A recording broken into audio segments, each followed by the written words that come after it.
Preparando aqui para contar mais uma etapa de minha história de vida, meus causos. E esta filmagem acontecendo aqui dentro do Centro de Formação e Aperfeiçoamento de Praças da Polícia Militar do Estado do Maranhão, onde eu vim participar aqui de uma solenidade, a primeira do ano, como capelão voluntário.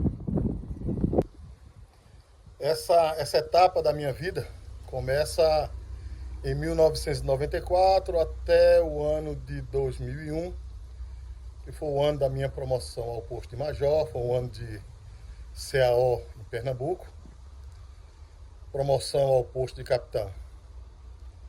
Sem dúvida nenhuma é um período marcante, eu tenho muita coisa para contar desse tempo lá em Pindaré-Mirim, 94 a 2001, mas eu vou procurar resumir o máximo possível. Posso dizer que em 94 nós tivemos o privilégio de formar mais uma turma do curso Soldados, turma muito boa também, por sinal. Pindaré-Mirim já era o batalhão, o 7º batalhão, um batalhão já respeitado, já nasceu grande. Comandante da época, João Basola Teixeira, chegou a sair coronel da Polícia Militar, mas já é falecido. E algumas personalidades chamam a atenção naquela região, nesse período, porque eu já estava na condição de primeiro-tenente, já mais experiente, mais maduro, conhecedor aí dos bastidores um pouco da Polícia Militar. E foi um período que eu posso dizer de muita turbulência lá na região, em função de um período assim crítico de muita reintegração de postos. Nós tínhamos uma figura lá muito conhecida na região na época, que era o deputado Vila Nova, muito ativo com os movimentos sociais, muita invasão de terra, e quase sempre ele estava no processo lá na região de Buriticupu. Então o 7º Batalhão, que já era um batalhão já conhecido, recebeu diversas missões de fazer reintegração de postos naquela região, e a maioria delas eu comandei, e só Deus para ter me guardado, porque tinha históricos de morte de policiais militares naquela região, naqueles conflitos de invasão de terra, histórico de resgate de corpo de policial, que às vezes os poceiros, os invasores não queriam dar sequer o direito da família a enterrar seu policial. Então só Deus para ter me guardado, mas foram muitas operações mesmo. Nós tínhamos um juiz lá em Santa Luzia do Tito, chamado Luiz de França Belchior, um cearense.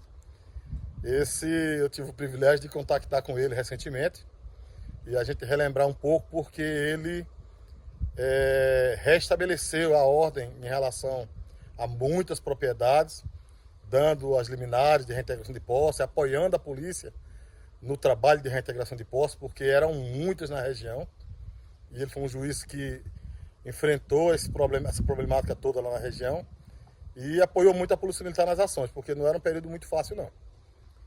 Mas a tropa era muito boa, nós estávamos com um efetivo muito bom também na polícia lá, em função da formação de 92, 93, 94.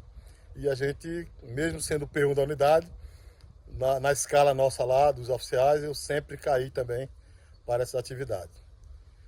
Encontramos uma dificuldade para ser promovido ao posto de capitão, e eu compartilho aqui essa experiência, essa história. Foi a promoção mais vibrante da minha vida, de todas que eu galguei na Polícia Militar. Não sei se pelo fato de não ter saído capitão do Exército, cheguei até o posto de primeiro-tenente, e na Polícia Militar de novo, aspirante, segundo-tenente, primeiro-tenente. Só que faltando alguns meses para a promoção, tudo certo, a burocracia, né, os requisitos todos preenchidos, a Polícia Militar editou uma portaria exigindo que os primeiros tenentes, que iriam ser promovidos em 2006 ao posto de capitão, realizassem o exame de aptidão profissional. Tudo bem que o exame era previsto em lei.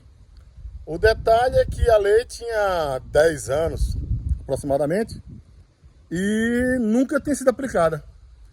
Por que ser aplicada exatamente na hora da minha promoção ao posto de capitão, exatamente na hora do primeiro terço da minha turma, chegar ao posto de capitão? Mas aí, como sempre, ao longo da vida, eu costumo dizer que Deus era comigo e eu é que não era com ele. Aí eu dou testemunho aqui mais uma vez da minha gratidão a Deus pelo cuidado de sempre. Nesse período eu tive uma revelação à noite, que estudando para a prova, olhando a legislação que tratava da questão desse exame, tinha um calendário que estava em desacordo com a portaria que estava sendo estabelecida naquele momento para a promoção de capitão. A lei, como eu falei, ela existia, tinha inclusive uma regulamentação, só que a própria lei definia o calendário da realização do exame de aptidão profissional. Então, para aquela promoção específica de agosto de 2006, o exame já era para ter sido realizado no ano anterior, ou até abril, salvo engano, do ano vigente. O certo é que quando a portaria saiu, ela saiu já depois do limite para a aplicação do exame. E se a Polícia Militar não aplicou um exame em tempo hábil, em tempo legal, conforme estabelecia a lei, a portaria não poderia vir revogar aquilo que a lei já tinha estabelecido, até pela hierarquia das leis. Então eu em casa, já dando uma olhada, olhando a portaria, olhando a regulamentação toda, eu descobri essa falha, essa brecha, acionei os colegas, né, o pessoal que eu estava fazendo também, o pessoal de Caxias, Balsas, Imperatriz, Chapadinha, Timon e os colegas de São Luís. E o certo é que o comando foi notificado que nós iríamos entrar na justiça, porque a lei já estabelecia que não podia exigir aquela norma. E, enfim, foi derrubado, foi deixado para realizar no ano seguinte, para as próximas turmas. E eu pude, junto com meus colegas, ser promovido ao posto de capitão sem nenhum problema. Mas até isso foi difícil, foi dificultoso. Mas, para a glória de Deus, Deus me deu a revelação do ponto falho da cobrança dessa norma, e a promoção saiu e eu vibrei muito. E repito, o posto de capitão foi o posto que eu mais vibrei enquanto promoção, e o tempo também que estive nesse posto dentro da Polícia Militar do Estado do Maranhão. Antes de seguir para o CAO, que iria me habilitar em 2001 para o posto de major, eu recebi um convite muito especial mesmo, que é um personagem do Vale do Pindaré, que na minha percepção colaborou muito com a recuperação da própria imagem da Polícia Militar na região, que foi a pessoa do Dr. Valdivino Cabral Filho, prefeito de Santa Inês em 3 ocasiões, foi deputado estadual, e eu tive o privilégio de conhecê-lo. Na verdade, ele um dia parou próximo a mim, lá na rodoviária de Santa Inês, e se apresentou como prefeito, se colocou à disposição, ficou sabendo que tinham 3 aspirantes recém-chegados na cidade, e ele estava ali para dar o apoio que fosse necessário para a nossa jornada lá no Vale do Pindaré. E assim foi feito. Cabral era um político diferenciado em relação a muitos que eu conheci lá mesmo na região. Por quê? Ele não interferia no trabalho da Polícia Militar, mesmo sendo comum na região essa prática. Não interferia no trabalho da Polícia Civil, não interferia no trabalho da Ciretran. Ou seja, não atrapalhava, e não atrapalhando já nos ajudava e muito ali naquela missão. Então eu destaco o Dr. Cabral e a pessoa do Coronel Basola como aqueles que foram os divisores de água naquela região para que o 7º Batalhão se posicionasse no cenário estadual como um batalhão de grande relevância, e aquele histórico que tinha de que a 2ª CI independente, e até mesmo no início da criação do batalhão, com um batalhão que tinha muitos policiais envolvidos com crime, principalmente o crime organizado. Então a gente foi trabalhando nesse sentido, e esses personagens foram centrais nessa trajetória, nessa jornada aí de vida ali, de carreira profissional dentro daquele contexto. Capitão da Polícia Militar, eu posso dizer que, comparando com a nossa condição de aspirante em São Luís, com uma situação salarial muito difícil, e alguns anos depois já ter galgado o posto de capitão lá no Vale do Pindaré, já com a função bem melhor, salário bem melhor, a gente já estava aí em condições de vida bem melhor mesmo. Eu vim para o Maranhão com o André novinho, já que André é de 1991 e eu cheguei em 92. No ano de 1995, já nasceu meu campeão Alisson Luiz, formando aí nossos 2 filhos. Foi um período difícil também. Alisson tem um testemunho muito forte lá de vida. Quando nasceu, teve algumas dificuldades, mas Deus deu vitória, porque Eliane desceu para Recife para ter o 2º filho lá, para ficar próximo da mãe dela. E o Alisson nasceu, só que Eliane teve alta do parto e Alisson ficou internado, uma doença que poderia ter levado ele à morte. Foi muito choro, muita oração. Repito, nós não éramos com Deus, mas Deus era com a gente. E eu me lembro que num dos últimos exames que o Alisson fez antes de ter alta, eu fiz uma oração em cima da ponte ali na Santa Clara, na época, a maternidade que ficava ao lado do Campo do Esporte. E tinha um rio, o Rio Capibaribe.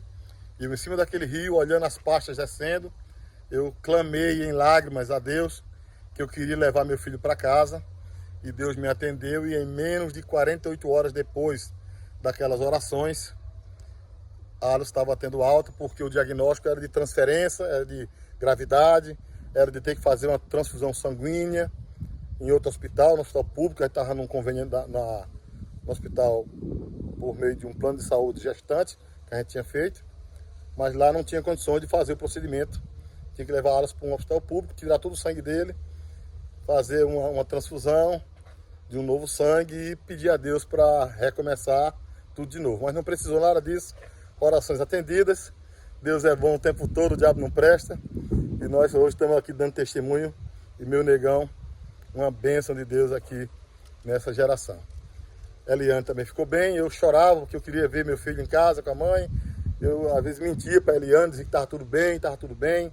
Ela tirava o leite lá em Paulista e eu levava de ônibus lá para a maternidade, que ficava no Recife, todo dia de manhã essa trajetória, quase todo dia fazendo exame de sangue particular, e deu tudo certo, e nós voltamos para o Maranhão em paz com o nosso bebê.